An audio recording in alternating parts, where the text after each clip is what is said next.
罗总，什么事儿啊？坐。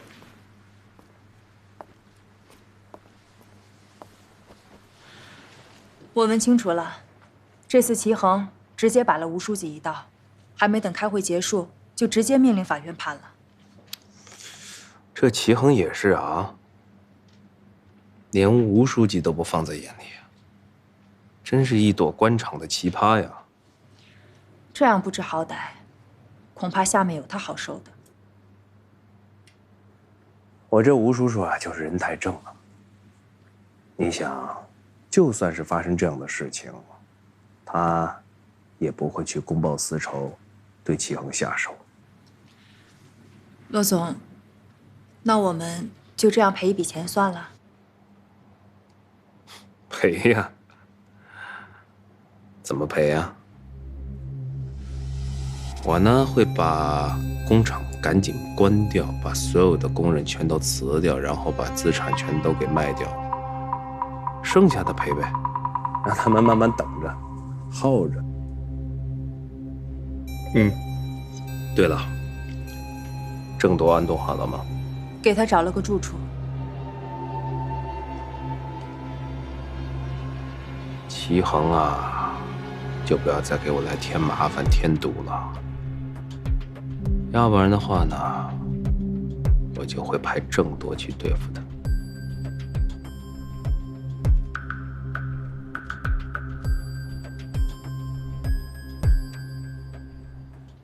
虽然这案子判了，我这心里边怎么那么难受？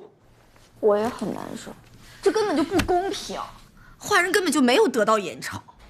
这个案子根本就没有人赢，就算他们拿到赔偿款，也没有办法换来健康。马拉松，你刚才说什么？我说这个案子根本就没有人赢。谁说没有人赢？赢的就是我们法律，我们顶住了各方面的压力，判有错的人有错，判无辜的人能得到赔偿，这就是我们的胜利。但是真正有责任的企业和法人还逍遥在外呢，他们除了口头上的答应赔偿，实际上没有受到任何惩罚。这也是我们接下来要做的，促请检察院对涉事的企业还有法人提起国家公诉。你看看你们一个个这个情绪，啊，怀疑自己，怀疑法律，怀疑自己干的这个工作。你们现在自己的情绪里边只能是举步维艰。我告诉你们啊，打起精神，好好工作。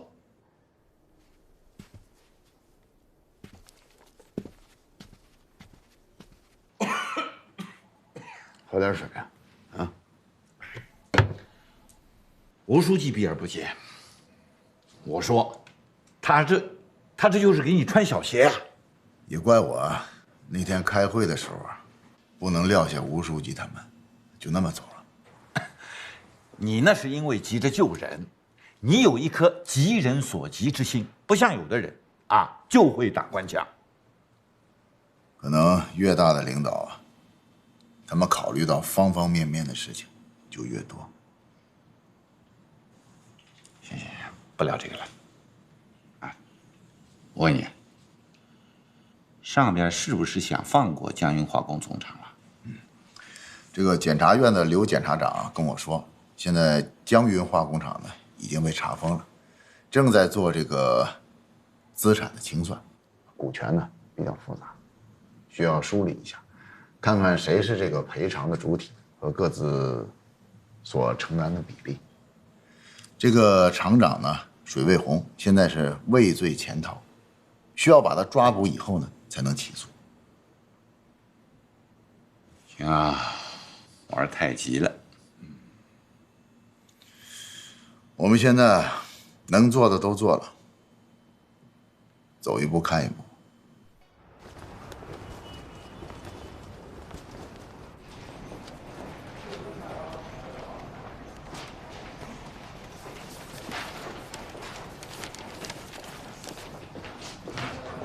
二位是法院的同志吧？哎，你好，请问是齐社长？是啊，你好，你好。我们来了解一下情况，在这儿说方便吗？方便。好，是这样的，我们院里呢最近收到一个案子，他跟你们这儿以前的一个记者叫郭念，他调查的事情好像有些关联，所以我们来了解一下情况啊。这位，他是郭念的弟弟。你是郭念的弟弟啊？哦，长得可够帅的。齐社长，我们想知道一下，6年之前郭念记者他在调查的是什么事情？我想起来了，之前你姐夫来问过这件事儿，怎么现在你们又来问啊？啊，对，因为我们这个案子呢有了一些新的进展，所以呢我们想来了解一些细节，但是具体什么细节也不大方便透露。这一次就是齐院让我们过来的。哦，好，哎，二张，把我桌子上资料拿过来。谢谢啊。哎呀，没事。马头村的事情是不是真的跟水有关？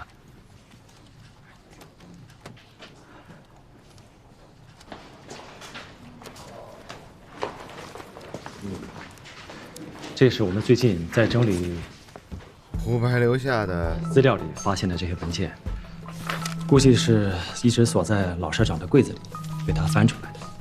里面的确有一些江云化工在码头村非法排污的事儿。我看了证据都很模糊。不过6年前，你姐姐或许真的在调查这件事儿。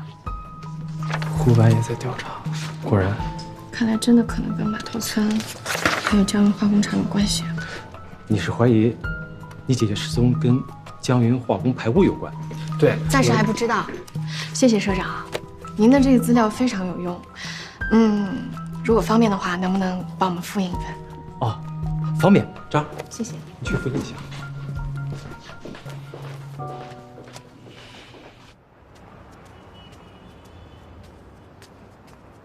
喂，喂，顾伦，在哪儿呢？快点的！我告诉你啊，何总马上到酒店了，你赶紧过来。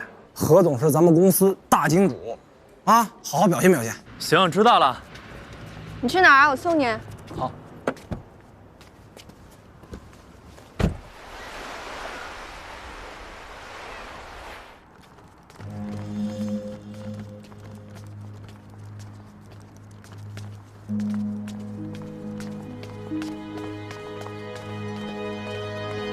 看什么呢？不会这么巧吧？那不是江云化工厂的水厂长吗？你看清了吗？走，赶紧进去看一眼。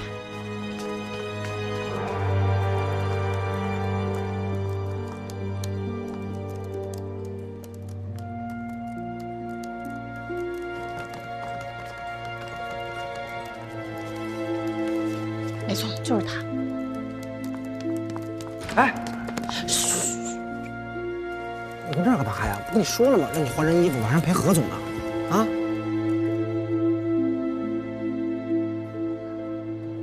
根据数据资料库显示，他用的是一张假身份证登记的，房间号。我靠，郭伦你牛啊！不愧是我们公司大拿哈。胆子也太大了吧！光天化日之下敢出现在市里。郭伦，我现在马上去给侯队打个电话，你在这儿等我，别轻举妄动啊。哎，这哥们怎么看着眼熟啊？是不是前段时间那个上新闻那个呀？哎，大志，我现在肚子有点不舒服啊。那什么，那晚上酒会我不去了啊，你带我去，我先去下面。别介，哎，行。谁啊？沈云红。你什么人啊？我是来帮你的。如果你不开门，那我就帮不了你了，只能报警。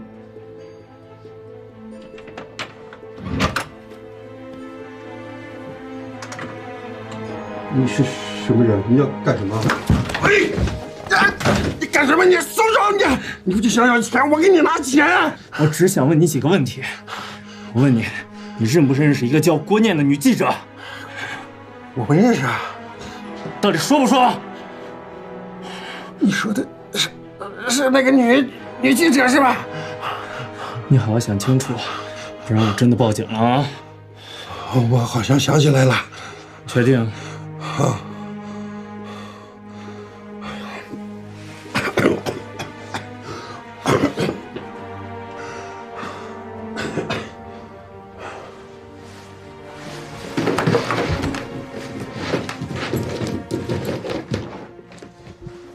那个，你让我认人，你总得有个照片让我看一下呗。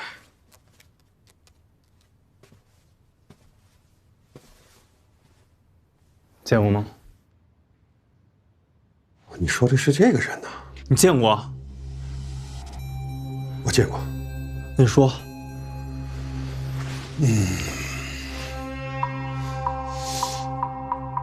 对，6年前的那天是我的生日，我记得特别清楚，9月11号。当时我们几个人在酒店里喝酒，厂子里呢突然来了一个电话，说是有一个女记者，在我们买管道那个地方鬼鬼祟祟的拍照片。我一听到以后，我立马就赶回去了。呀，这件事情我跟你们说过多少回了，你们就是不听。别那么废话了，等我给你们打电话再说。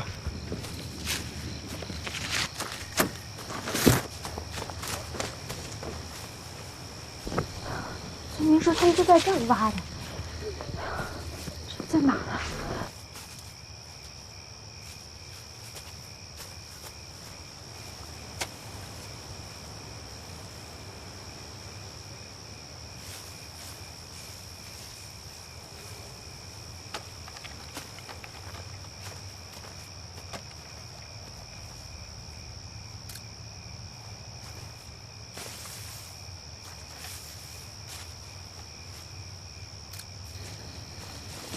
哎！你干嘛？你给我！你干什么？你还给我！你想干什么？什么人让你来的？你在这拍什么？我用着跟你报告吗？你什么人啊？我，你惹不起的人。我知道了，你是厂子里的人。我告诉你，我已经查清楚了，你们厂4亿排污就是因为后面有人罩着，那个人就叫罗怀。你，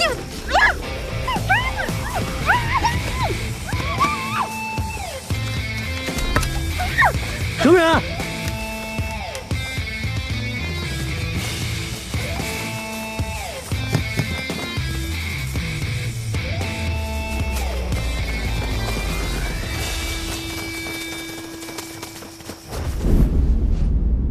那个人啊，长得凶神恶煞的，我当时一害怕就跑了。那人是不是郑铎？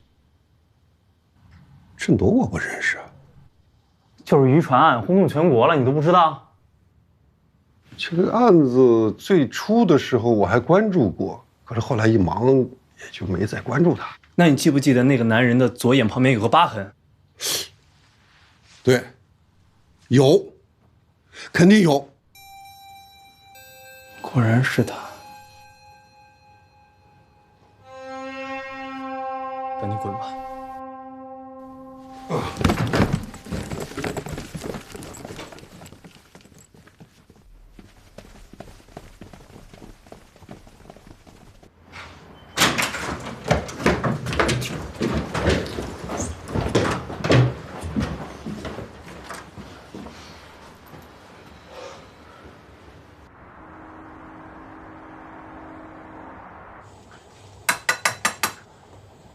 怎么了？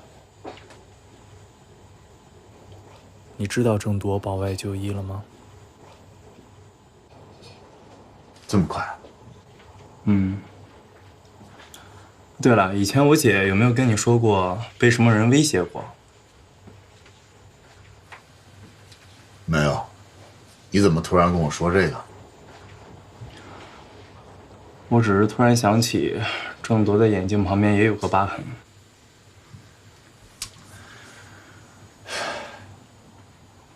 桂鸾，你姐这个事儿呢，由警察去办，警察去找，需要你配合的你就好好配合，你千万不要掺和这事儿，啊！还有啊，那郑铎啊，那个人是非常非常非常危险。我这么说，你能明白吧？啊！我不明白。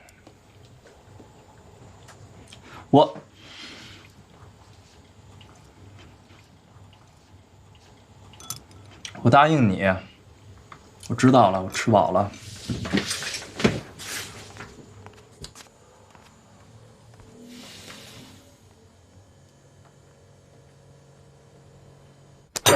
你说什么？水卫红是你放走的？你干嘛呀你？哎，马姐，我这么做不也是为了调查姐姐失踪的真相吗？得了吧你！你再怎么说，你也不应该放走一个坏人啊！我又不是警察，抓捕坏人又不是我的义务。而且我不放走他，他万一对我动粗，那我怎么办，马姐？你说什么？他对你动粗？你也不看你自己这个搏击的小体格啊！你不对他动粗就不错了，他还对你动粗。马姐，我错了，行吗？我向你道歉啊！等这件事情过去之后，我去公安局自首。先听我说完。我不听。郭伦，你是要意识到你自己的错误。我希望你日后将功补过，帮助警察一起把他的下落找到，知道吗？ Yes, madam.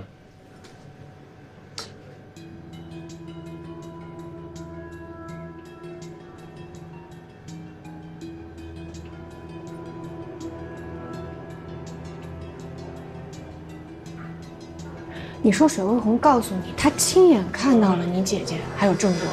对啊，水卫红说，2011年的9月11号，他亲眼看到一个刀疤男威胁我姐，然后就是2天之后，9月13号，也就是我姐带我去游乐场，我亲眼看到刀疤男把我姐带走，所以我怀疑他一直在等待时机绑架我姐。那你怎么就可以确认这个事情跟江云化工厂还有他幕后的老板有关系呢？首先，我姐一直在调查江云化工厂的事情，这一点从她报社留下的资料可以证实。其次，水卫红还说他亲耳听到刀疤男威胁我姐，让我姐不要再去调查了，还把她照相机给摔了。最后，苏涵电脑的机密文件夹里有几年前我姐未发表过的文章，把这些所有的事情串联在一起，再加上这个刀疤男，我几乎可以肯定，就是郑多。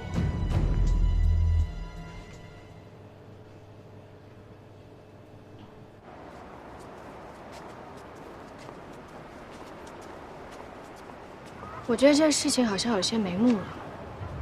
哦，你说你想跟我聊你姐姐的事儿，所以我就给你复印了一份我们在报社找到的资料，你看一下。这些资料我都看过了，马姐。啊？说你的看法吧。我的看法，2年之前，在渔船案上死掉的那个记者胡白。他就是因为在老社长的储物柜里面偶然发现了这些历史资料，所以他就开始重新调查你姐姐还有江云化工厂的事儿。可是非常巧的是，就是在他出海要去度假的时候，他死在了船上。这个时候郑铎，他刚巧也在这艘船上。6年之前，你姐姐她也是调查这件事情，然后莫名其妙的就失踪了，被人绑架了。而疑似绑架你姐姐的人，他跟郑铎一样，在这个地方也有一道疤。所以我怀疑这种种的巧合，它应该不是巧合这么简单。对，我怀疑郑铎一直在除掉调查江云底细的人。可是如果这么说的话，那你说钟黎明呢？钟黎明他不是也一直在调查这个事情，而且他还在给村民伸张正义，可是他也没有被杀害或者被绑架什么的。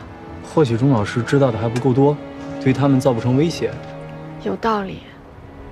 因为钟律师他并没有掌握到这个事情的核心秘密，那如果这么说的话，江云化工厂背后应该有个更大的利益集团吧？只有触及到他们背后的黑手，还有他们的黑幕的人，他们才会下杀手。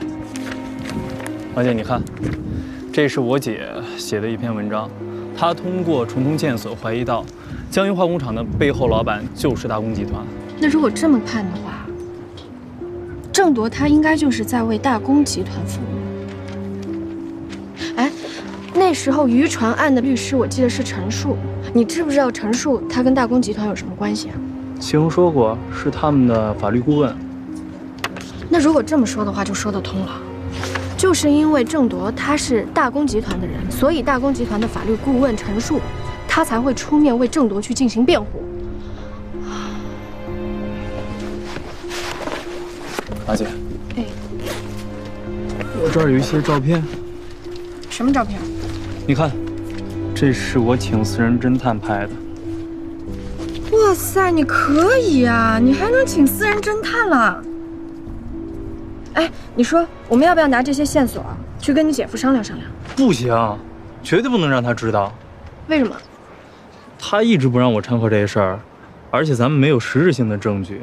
如果让他知道了，肯定会阻拦我们，又会用他所谓的合乎规矩的方式层层上报，最后竹篮打水一场空。而且上次我在酒店把水卫工放走，他肯定不会轻饶我。那马姐，你看，这是郑铎出狱的照片，是苏涵接的他。苏涵表面上是大公集团的副总，实际上就是罗怀公的心腹。那看来你姐姐应该是掌握了他们的直接关系，所以6年之前，郑铎才会去把你姐姐给绑架了。然后最后胡白知道了这所有的事情，或许出于什么原因，让罗怀公感受到了威胁，罗怀公就派郑铎把胡白给杀了灭口。推理完成。不对，还有一点疑问。你说，如果胡白他仅仅是因为知道了他们绑架你姐姐的事实，他们不至于杀他灭口吧？除非你姐姐她……不可能，不会的。你姐姐她只是知道了江云化工厂和大公集团的关系，而且只是有可能知道，他们不至于下这个毒手的。不可能，不可能！你别听我瞎说啊！给。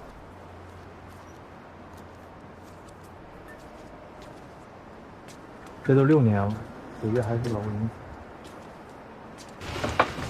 或许他们只是一开始想警告一下姐姐，但没想到姐姐会发生意外，所以就……这不什么所以就？我刚刚都说了，我是瞎说的，不可能！你别听我在这儿瞎分析，不可能的。难道是那里？什么？你说什么？马头村的枯井有一具女尸。你怀疑你姐姐，她……郑铎第一次跟我姐姐撞刀就是在那里。不可能！为什么？你就把你的心放你肚子里吧。因为什么？因为我有内部消息。不可能，放心吧，你姐姐一定没事儿啊。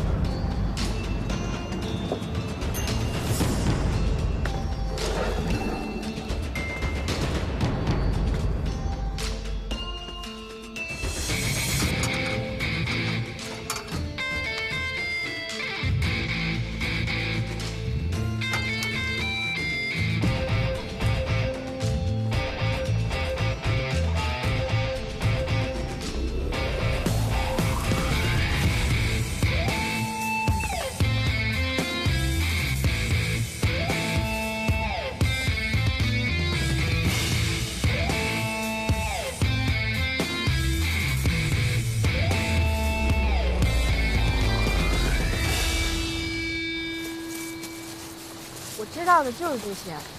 徐远，你说如果我们把郭伦提供的这些线索全部都给穿起来，有没有可能是一个互相关联的大案？我跟你说这个事儿你就不要管了，你也跟郭伦说不要再查了。我知道，因为你怕我们危险嘛，是吗？是啊。可是现在局势已经越来越明了了，为什么不继续查？难道你不想找到郭念了吗？哎，快！哎，你什么人啊？你是中院的齐恒院长？是啊，你是？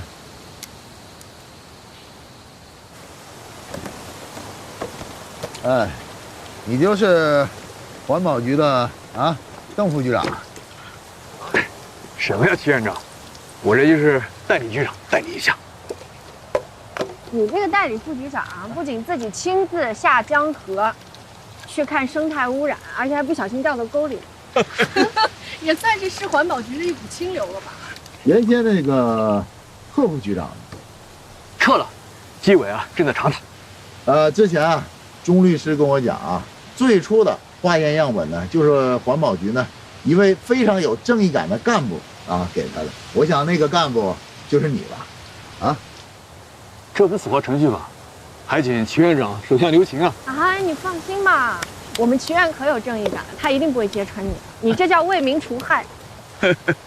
来，谢谢对了，那个老百姓赔偿那个事儿后来怎么样？这个，市环保局应该担负的赔偿款今天已经下发。至于江云化工总厂，前2天市委市部的联席会议上，朱市长呢亲自带头做了深刻检讨，说市政府之前太过于急功近利，只要这个金山银山，而丢了绿水青山，损害了百姓的长久利益，所以呢，对相关部门下达了死命令。江云化工厂的赔偿款1个月内要是不落实的话，他自己呢也亲自向这个吴书记请辞。太好了啊！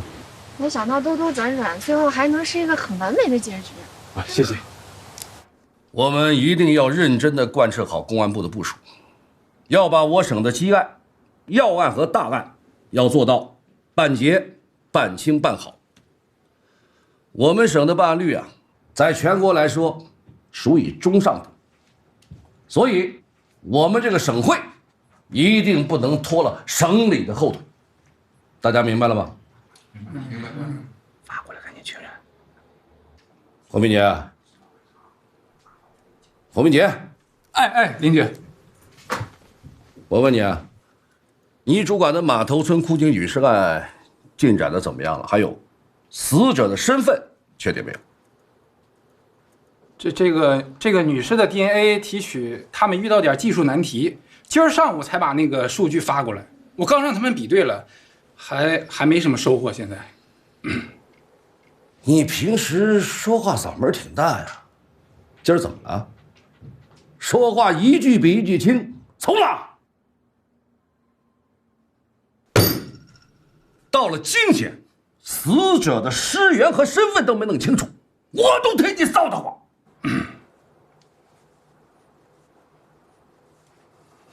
报告邻居，我保证，如果查不出死者是谁，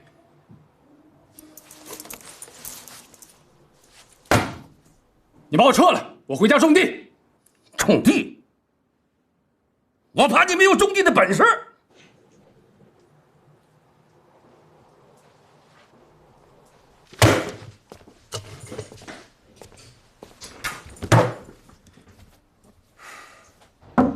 谁？哟，这怎么了？这是吃火药了？说事儿，消消气儿啊，消消气儿。来，这里面有一封匿名信，还有一根头发。这信里说呀，让我们拿这根头发跟女尸的 DNA 对比一下。还有呢，这根头发是6年前失踪的一名女记者，叫郭念的。谁？郭念。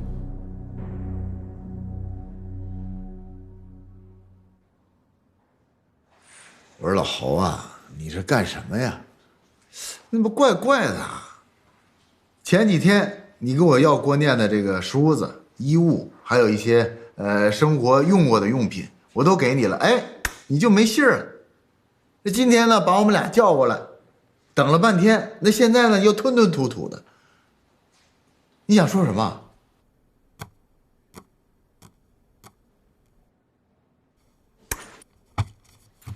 老齐，我就跟你说个事儿啊，我呢收到了一封匿名信，你说现在这些人是不是老寄什么匿名信？这个信呢，里边有根头发，指明让我们拿这根头发去跟码头村枯井里的女尸 DNA 做比对。你也知道，我最近就为了这个码头村枯井女尸的案子，被我们邻居这拎了好几回了，搞得我是焦头烂额。我们前前后后比对了好几个数据库，也没什么进展。哎呀，我就觉得这匿名信好歹也是个线索，我呢就派人去做了个比对，结果还真证明真的是同一个人的。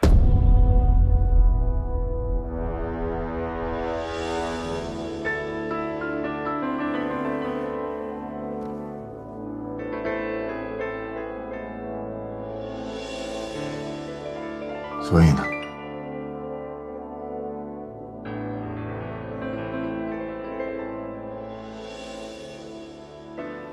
所以，我们就怀疑啊，这个码头村枯井的女尸可能是你老婆。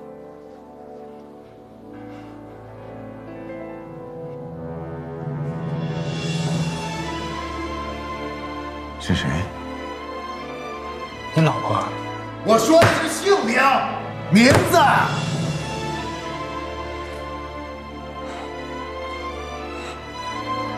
郭念呀。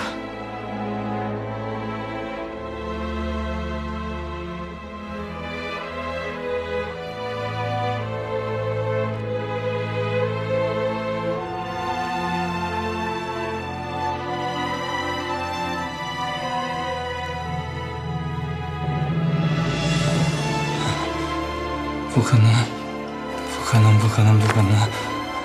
你们一定是搞错，你们一定是搞错的。我姐最关心我了，她不会抛弃我的。她之前还给齐恒寄了离婚信，不可能，不可能！你们一定是搞错，你们一定是搞错了！我不相信，你们一定是搞错了！小伦，他们一定是搞错了，对不对？姐夫，小伦，小伦，姐夫，他们一定搞错了，小伦，你听我说。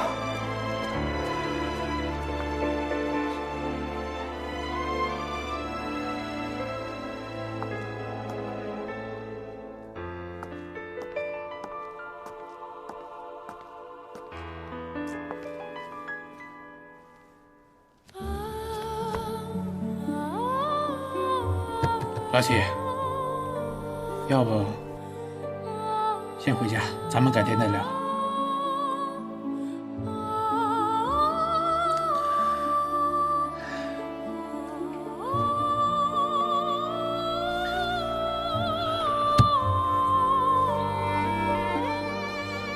老黄，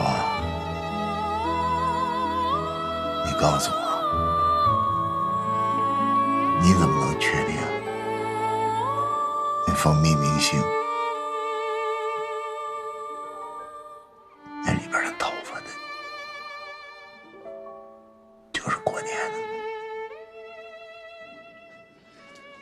哎呀，当初收到这个匿名信的时候啊，里边说这个头发是郭念，那平白无故我也不相信呀。所以呢，我就回局里调了这个人口失踪档案。我这才发现，这郭念之前所留的一些信息、DNA 数据，全都不见了。没这些数据，那马头村枯井那些 DNA 也没办法比对。我这不才想起来让你把郭念之前用过的这些东西拿来，都一一做了提取鉴定，这都花了好几天，我也等得特别着急。后来呢，我让他们把你拿来的这些东西，和匿名信里的毛发，还有和枯井女尸我们搜证回来的毛发、白骨，都做了一个 DNA 比对，竟发现这3个方面数据是相吻合的，这才证实，确实是。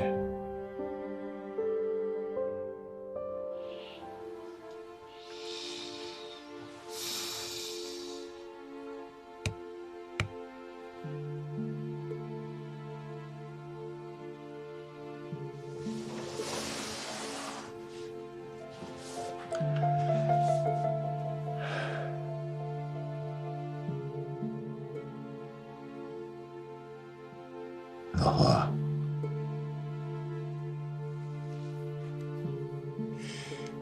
你想问什么你就问。行，那我就先问几个。你想想，这郭念，他之前有没有得罪过什么人啊？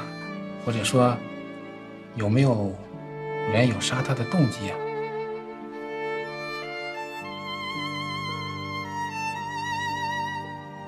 不知道。之前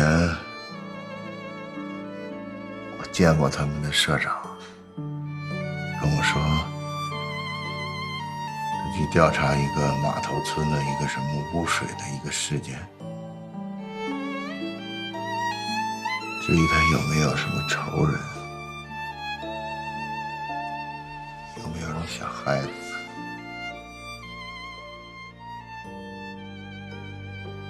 我就不知道了。那他失踪之前呢，有没有什么奇怪的举动啊？你观察到，或者说有没有一些奇怪的事情发生？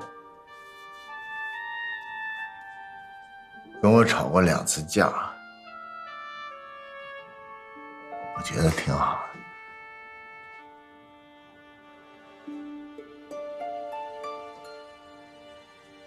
没什么不正常的。他失踪以后，差不多1个星期吧，又给我寄了一封信。什么信？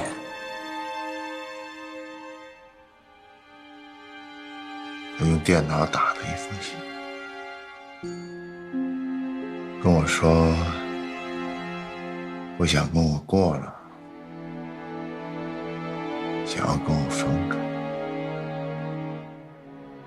为什么？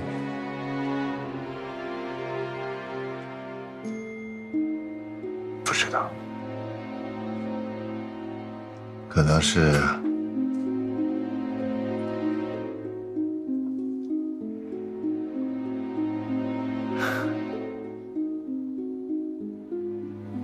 不想过了吧。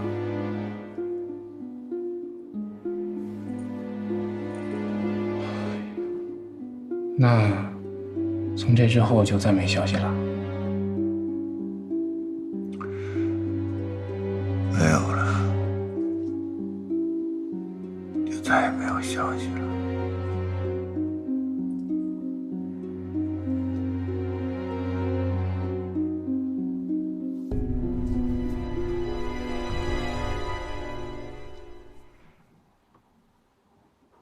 老侯啊，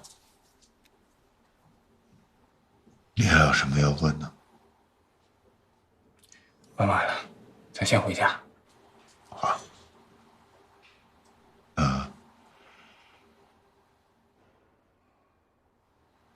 我就回去了。我就回去了。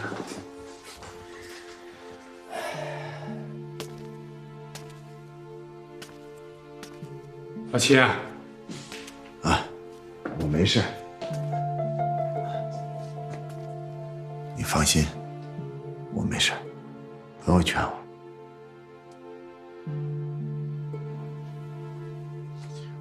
哦，对了，郭念是怎么死的？这尸检报告说郭念死于胫骨粉碎性骨折造成的颅脑损伤。这法医推测呢，说高处坠落可能致死的最直接原因。好，知道了。谢谢。来，老七。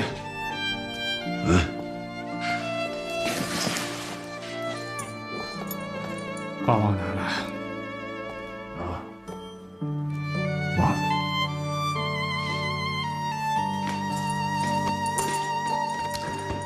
没事儿，放心。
见回声，来自山谷和心间，以寂寞的镰刀，收割空旷的灵魂，抚几段的诱饵，捕获缥缈的唯美。我相信自己，生如璀璨的夏日之花，不凋不败，摇曳如花。一路走来，一路盛开。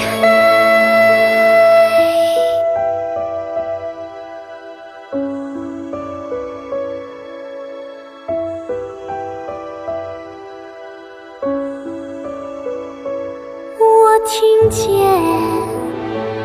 爱情，我相信爱情是一滩